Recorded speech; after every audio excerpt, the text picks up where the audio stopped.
All in one Sunil Khare YouTube channel में आपका स्वागत है। करवा चौथ मनाने की असली कहानी क्या है, क्यों करवा चौथ मनाते हैं, कब से करवा चौथ मनाते हैं, इसके पीछे क्या रहस्य हैं, ये तमाम बातें हम आज करने वाले हैं। करवा चौथ व्रत सुहागिन महिलाओं के लिए सबसे महत्वपूर्ण दिन होता है। पति की दीर्घायु एवं अखंड सौभाग्य की प्राप्ति के लिए इस दिन भालचंद्र भगवान श्री गणेश की अर्चना वंदना की जाती है। इसके मनाने की असली कहानी आज हम आपके सामने प्रस्तुत करने जा रहे हैं। वास्तव में यह जो दृष्टांत है यह सतयुग का है। सतयुग में सबसे पहले करवा चौथ व्रत किया गया था। अखंड सौभाग्य का व्रत करवा चौथ सुहागिन महिलाओं के लिए सबसे महत्वपूर्ण दिन होता है। पति की दीर्घायु एवं अखंड सौभाग्य की प्राप्ति के लिए इस दिन भालचंद्र भगवान श्री गणेश की अर्चना वंदना की जाती है। कार्तिक मास के कृष्ण पक्ष चतुर्थी तिथि को रखा जाने वाला यह व्रत कई दुर्लभ संयोगों को लेकर आता है। हर साल कोई ना कोई मुहूर्त, कोई ना कोई ऐसे संयोग बनते हैं। जैसे इस वर्ष की बात करें तो 13 अक्टूबर को यह जो विशेष मुहूर्त लेकर के आ रहा है, जो इस व्रत का महत्व और भी बढ़ा रहे हैं। करवा चौथ के दिन चंद्रदेव रोहिणी नक्षत्र में उदय होंगे। मान्यता है कि इस नक्षत्र में व्रत रखना बेहद शुभ होता है। इस नक्षत्र में चंद्रदेव के दर्शन से मन वांछित फल की प्राप्ति होती है। करवा चौथ मनाने की वास्तविक स्थिति से हम आपको अवगत कराने जा रहे हैं। पौराणिक कथाओं के अनुसार करवा नाम की एक महान पतिव्रता स्त्री थी।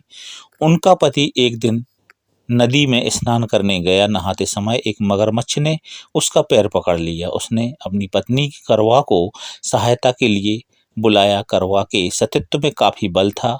नदी के तट पर अपने पति के पास पहुंचकर अपने तपोबल से उस मगरमच्छ को बांध दिया। फिर करवा मगरमच्छ को लेकर यमराज के पास पहुंची। यमराज ने करवा से पूछा कि हे देवी, आप यहाँ क्या कर रही हैं और आप क्या चाहती हैं। करवा ने यमराज से कहा कि इस मगर ने मेरे पति के पैर को पकड़ लिया था, इसलिए आप अपनी शक्ति से इसको मृत्यु दंड दें और उसको नरक में ले जाएं। यमराज ने करवा से कहा कि अभी इस मगर की आयु शेष है, इसलिए वह समय से पहले मगर को मृत्यु नहीं दे सकते। इस पर करवा ने कहा कि अगर आप मगर को मारकर मेरे पति को चिरायु का वरदान नहीं देंगे तो मैं अपने तपोबल के माध्यम से आपको ही नष्ट कर दूंगी। करवा माता की बात सुनकर यमराज के पास खड़े भगवान चित्रगुप्त सोच में पड़ गए, क्योंकि करवा के सतीत्व के कारण ना तो वह उसको शाप दे सकते थे और ना ही उसके वचन को अनदेखा कर सकते थे। तब उन्होंने मगर को यमलोक भेज दिया और उसके पति को चिरायु का आशीर्वाद दे दिया। साथ ही भगवान चित्रगुप्त ने करवा को आशीर्वाद दिया कि तुम्हारा जीवन सुख समृद्धि से भरपूर होगा। भगवान चित्रगुप्त ने कहा कि जिस तरह तुमने अपने तपोबल से अपने पति के प्राणों की रक्षा की है, उससे मैं बहुत प्रसन्न हूँ। मैं वरदान देता हूँ कि आज की तिथि के दिन जो भी महिला पूर्ण विश्वास के साथ तुम्हारा व्रत और पूजन करेगी, उसके सौभाग्य की रक्षा मैं करूँगा।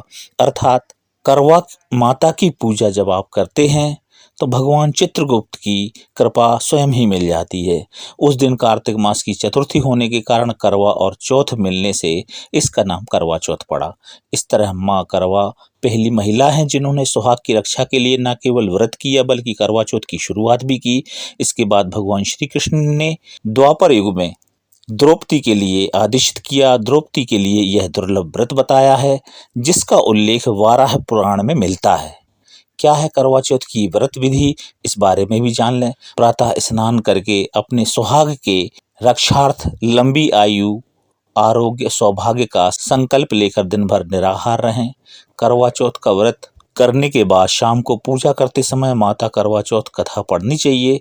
साथ ही माता करवा से विनती करनी चाहिए कि हे माँ, जिस प्रकार आपने अपने सुहाग और सौभाग्य की रक्षा की, उसी तरह हमारे सुहाग की रक्षा करें। साथ ही यमराज और चित्रगुप्त से विनती करें कि वह अपना व्रत निभाते हुए हमारे व्रत को स्वीकार करें और हमारे सौभाग्य की रक्षा करें। प्रत्येक धर्म, मजहब, प्रथा, परंपराओं में अनेकों अनेक विधान हैं, अनेकों अनेक पूजा पाठ हैं, अनेकों अनेक जप तप इत्यादि विधियां हैं और इन तमाम विधियों के पीछे कहीं ना कहीं कोई ना कोई एक सार्थक छुपा होता है, कोई ना कोई एक रहस्य छुपा होता है।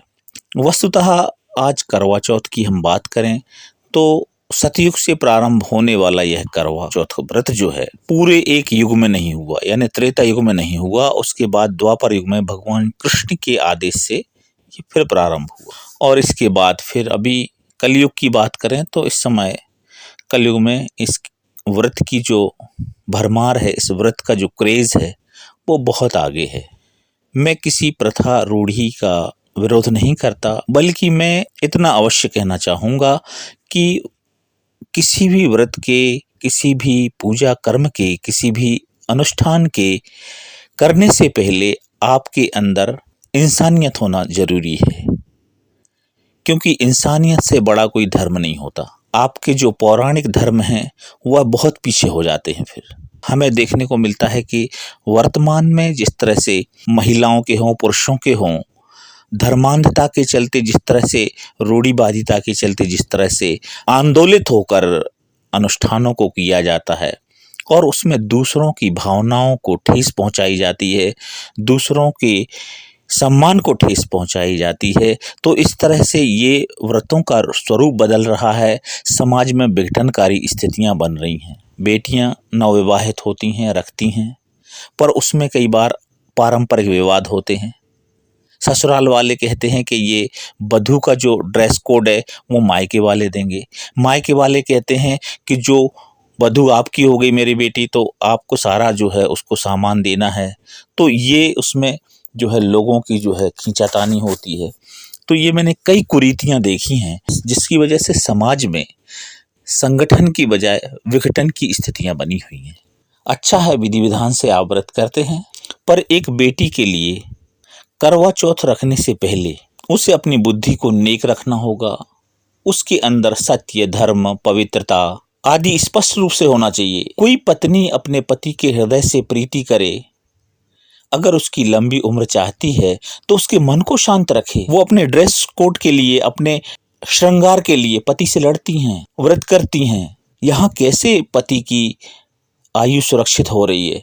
परिवार में सबसे मिलकर चलना, अपने सास ससुर की आलोचनाओं से पति के मन में कटुता भरना, पति के मन अनुसार व उसके प्रिय हो ऐसा अपना आचरण और स्वभाव रखना, उससे छिपाकर कोई गलत काम न करना, लोगों में पति की बुराई न करना, निरादर न करना, अगर कहीं मनमुटाव हो तो उसे आपस में सुलझा लेना, पति से छिपकर कोई भोग पदार्थ न लेना, परिवार में कोई समस्या आए तो मिलजुल कर हल करना, आपस में अविश्वास पैदा ना हो, आपस में झगड़े ना हों, सुखमय जीवन बीत सके, सुखमय वातावरण बना रहे, ये लंबी उम्र पाने के लिए जो है काफ़ी है, मैं समझता हूँ। किसी व्यक्ति के जीवन में अगर वह दीर्घायु पाता है तो निस्संदेह उसका जीवन बहुत लंबा जो है शांत गुजरा होगा।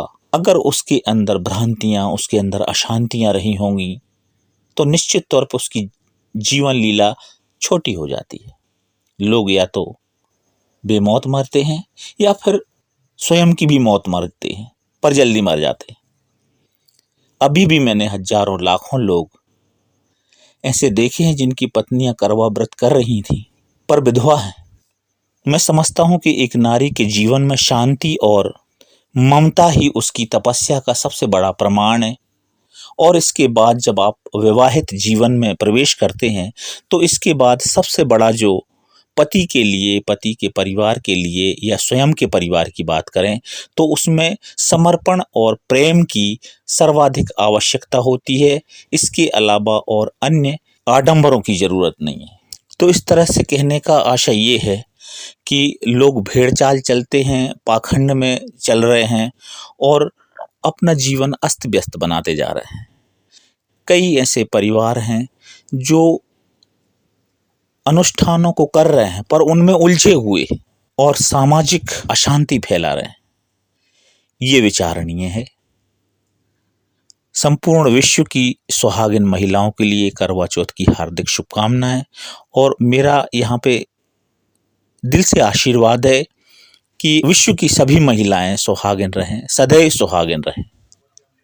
भगवान श्री गणपति और भगवान श्री चित्रगुप्त की सब पर कृपा बनी रहे।